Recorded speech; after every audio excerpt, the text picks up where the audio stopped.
नमस्कार बच्चों, कैसे हो बेटा आप सब? पढ़ाई के साथ साथ खेल भी रहे हो? कौन सा गेम अच्छा लग रहा है आजकल? Ludo, chess, cricket? पर मिलकर खेलना है, अकेले नहीं खेलना है। क्यों? क्योंकि हमारा पाठ ही यही है, आओ मिलकर खेलें। तो पाठ का नाम जैसे मैंने बताया, मिलकर खेलें। आपको याद होगा हमने फर्स्ट पार्ट रीड किया था। आज हम आओ रीडिंग करते हैं सेकंड पार्ट की। ठीक है बेटा? आपको याद होगा स्नेहा भी चाहती थी खिलौने लेना, लेकिन वो नहीं ले पाई क्योंकि उनकी माँ हॉस्पिटल में एडमिट थी। इसलिए वो सिर्फ खिलौने वाले को देख रही थी और बच्चों को देख रही थी कि वो कौन से खिलौने ले रहे हैं। चलिए अभी आगे की ओर बढ़ते हैं। तुम क्या ले रही हो स्नेहा? अभिषेक ने अपने बंदर को नचाते हुए बाहर से ही पूछा। मैं स्नेहा कुछ बोल न पाई। वह बिना कुछ कहे चुपचाप मुंह घुमाकर खड़ी हो गई। मैं तो मजाक कर रहा था, तुम तो बुरा मान गई स्नेहा। नहीं, मैंने बुरा नहीं माना। स्नेहा ने रुककर जबरदस्ती हंसने की कोशिश की। फिर तुम खिलौने क्यों नहीं ले रही हो? निखिल ने पूछा। मेरे माता पिता आज घर पर नहीं हैं और मेरे पास पैसे भी नहीं हैं। स्नेहा यह कहते हुए दुखी हो गई। सारे बच्चों ने, उसके फ्रेंड्स ने पूछा, स्नेहा तुम क्यों नहीं खिलौने ले रही हो? तो वो चुप हो गई, पर अपने दोस्तों से उनका प्रेशर देख के उनको फिर वो रोने से और दुखी आवाज़ में बोली कि मैं क्यों खिलौने नहीं ले रही हूँ? क्योंकि आज मेरे माता पिता घर पर नहीं हैं और मेरे पास पैसे भी नहीं हैं। स्नेहा यह कहते हुए दुखी हो गई। स्नेहा अपने कमरे में जाकर बैठ गई और सोचने लगी, कितना अच्छा होता अगर ये खिलौने वाला कुछ देर पहले आया होता तो मैं भी सभी बच्चों की तरह खिलौने ले लेती। स्नेहा को बहुत दुख हुआ। क्यों दुख हुआ? क्योंकि वो खिलौने नहीं ले पाई और वह जाकर बैठ गई और मन ही मन में सोचने लगी, कितना अच्छा होता कि ये खिलौने वाला थोड़ी देर पहले आया होता तो मैं भी खिलौने ले सकती थी ना। पिताजी मुझे खुद खिलौना लेकर देते और मैं भी अपने नए खिलौने के साथ खेलती। कुछ देर पहले खिलौने वाला आया होता तो उनके माता पिता घर पे ही थे और पिताजी, उनके पापा उनको खुद खिलौने लेकर देते, है ना? बोलते हो ना, पापा घर पे होते तो मेरे को और भी खिलौने लेके देते हैं ना। तो इसी तरह स्नेहा भी सोचने लगी कि मेरे पिताजी होते तो वो तो मेरे को खुद ही खिलौना ला कर देते और मैं उससे खेलती, खूब खेलती। तभी उसके घर का दरवाज़ा किसी ने ज़ोर से धकेला। स्नेहा उसे पुकारते हुए उसके सभी दोस्त घर में घुस आए। स्नेहा चलो खेलते हैं। रोहित ने बोपू बजाकर खेल शुरू किया। मैं किसके साथ खेलूं? स्नेहा रुआसी होकर बोली।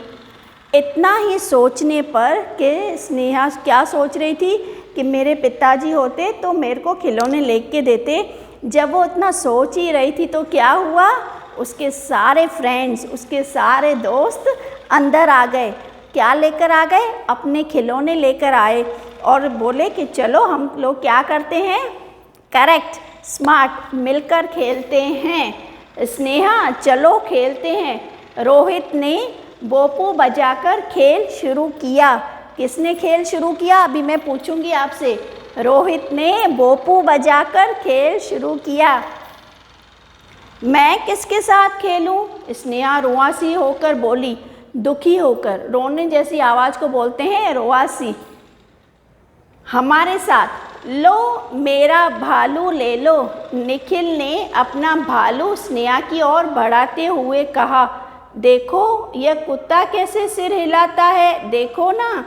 उसका एक दोस्त और आया और उसने क्या बोला? हमारे साथ खेलो। लो ये मेरा भालू ले लो, तुम इसके साथ खेलो। वह पूछ रही थी ना मैं किसके साथ खेलूं? देखो यह कुत्ता कैसे सिर हिलाता है, देखो ना। सारे उसके दोस्त उसको रिझाने लगे और बोलने लगे, ये लो हमारे खिलौने, तुम इनके साथ खेल सकती हो ना। देखो यह कुत्ता कैसे सिर हिला रहा है। यह कहते हुए रवीना ने उसका ध्यान अपनी ओर खींचना चाहा। सभी में मानो होड़ लगी थी कि वह अपना खिलौना स्नेहा को के हाथ में दे दें। यह सब देखकर उसकी एक और दोस्त रवीना आई और उसको वो बोलने लगी, तुम ये ले लो, तुम मेरा खिलौना ले लो। सारे दोस्त उसके आ गए अपना अपना खिलौना बांटने के लिए कि तुम क्यों दुखी हो रही हो, तुम क्यों परेशान हो रही हो, हमारे खिलौने हैं ना, तुम हमारे खिलौनों के साथ खेल सकती हो ना।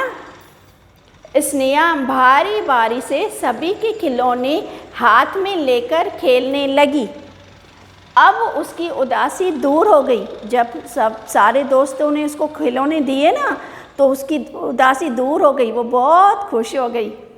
दीप्ति ने कहा, स्नेहा हमारे पास तो एक एक खिलौना था, तुम्हारे पास तो खेलने के लिए ढेर सारे खिलौने हो गए। तो जब सारे दोस्तों ने उसको खिलौने दिए तो उसकी एक फ्रेंड दीप्ति ने दोस्त ने क्या बोला, देखो तो हमारे पास तो एक ही खिलौना था, पर तुम्हारे पास तो स्नेहा देखो कितने सारे खिलौने हो गए। कैसे हो गए? सारे दोस्तों ने दे दिए। और क्या, नीना चहकते हुए बोली। सभी बच्चों की हंसने खेलने की आवाज़ें गूंजने लगी। दूर खड़ी आरती दीदी इन बच्चों को एक साथ देखकर खुश हो रही थी। उन्होंने ही स्नेहा को उदास देख बच्चों को यह सीख दी थी, स्नेहा तुम्हारे संग खेलती है ना, फिर आज उसे अकेला क्यों छोड़ रहे हो। तो दूर खड़ी उनकी एक दीदी, जिसका नाम क्या था, हाँ आरती दीदी, वो देख रही थी। उन्होंने ही सारे बच्चों को बोला था कि देखो स्नेहा तुमसे हर रोज़ खेलती है ना, आज वो अकेली है, तुम जाकर अपने खिलौने उसके साथ बांट लो।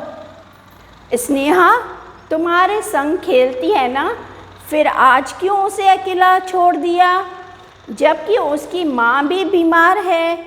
सभी जाकर उसके साथ आंगन में खेलो, अपने खिलौने उसे दिखाओ, वह खुश हो जाएगी, तभी तो खेलने में असली मज़ा आएगा। उनकी दीदी ने समझाया, आज उसकी माँ बीमार है ना, तुम जाओ और अपने खिलौने उसके साथ बांटो, सबके साथ मिलकर ही खेलने में ज़्यादा मज़ा आता है, असली मज़ा सबके साथ आता है। अब आरती दीदी बच्चों को खिलौने के साथ खेलते हुए देखकर बाहर के दरवाजे से ही मुड़ गई। यह सब देखकर आरती दीदी को बड़ी खुशी हुई, क्योंकि उन्होंने जो सीख दी थी वो बच्चों के समझ में आ गई, क्योंकि बच्चे बड़ों से ज़्यादा बुद्धिमान हैं। उन्होंने जल्दी उनकी बात मान ली और स्नेहा को अपने संग मिला लिया। सीख, मिलकर खेलने में और मज़ा आता है। जैसे मैंने आपको बताया, असली मज़ा सबके साथ आता है, अकेले में कोई मज़ा नहीं आता है। अकेले में आप क्या खेलोगे, कोई तो पार्टनर चाहिए, और बहुत सारे होंगे तो कितना अच्छा लगेगा, पूरा घर आंगन हमारा गूंजने लगेगा, हम खुश हो जाते हैं ना सबके साथ खेलने में। तो असली मज़ा सबके साथ में ही आता है, सबके साथ मिलकर खेलने में ही आता है। तो मैं उम्मीद करती हूँ आपको पूरा पाठ मीनिंग के साथ समझ में आया होगा और इसको 2 बार दोहराएंगे। तब तक happy monsoon, play a lot, नमस्कार।